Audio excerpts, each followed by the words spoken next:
What's up mga idol? FIBA President nagmakaawa, pinatalsik na ng FIBA Board.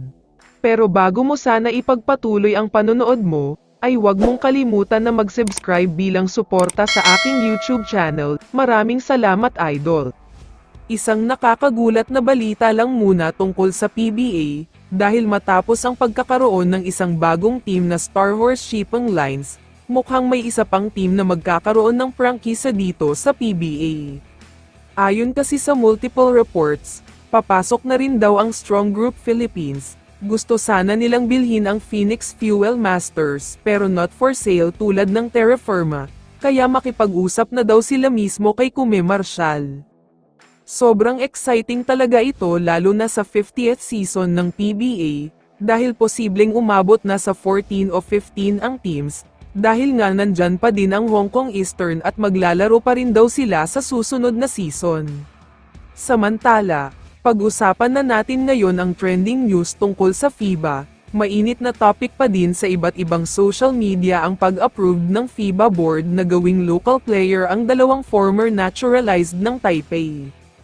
Kaya naman dahil dito, hindi napigilan ng ating mga kababayan na naglabas ng sama ng loob sa FIBA, dahil napaka-unfair ang ginawa nila. Matagal nang may request tungkol dyan ang Gilas pero hindi nila pinayagan. Kaya naman umabot na daw sa mga pamunuan ng FIBA ang mga batikos at hinaing ng mga fans, at gagawa na daw sila ng paraan para magkaroon ng maayos na rules, hindi na daw mauulit ang ganitong bagay.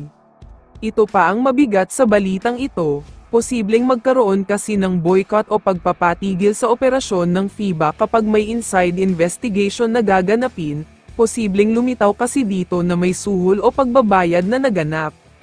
Kaya ayon sa mga kumakalat na post, bago pa man maging worst ang mangyari, una na daw humingi ng paumanhin at tawad ang FIBA President kasama na committee dahil sa biglaang pag-approve nila sa naturalized player ng Taipei. Sa tingin ko naman ay mukhang ito na ang simula ng magandang balita para sa Gilas Pilipinas, dahil siguradong gustong makabawi ng FIBA sa kanila, at siguradong magiging maluwag na sila sa usapang naturalized para sa Gilas. Kaya naman wag na kayong magugulat, kapag nagkaroon ng announcement ang mismong FIBA Committee, napapayagan na nilang magkaroon ng 2 import ang ating national team, bilang kabayaran sa pagiging unfair nila. Kaya naman kung ikaw ang tatanungin idol, ano ang masasabi mo sa balitang ito? I-comment mo naman ang sagot mo sa tanong na ito. So dito na nagtatapos ang video na ito. Maraming salamat sa pagsuporta at panonood mga idol. Ingat at bye-bye.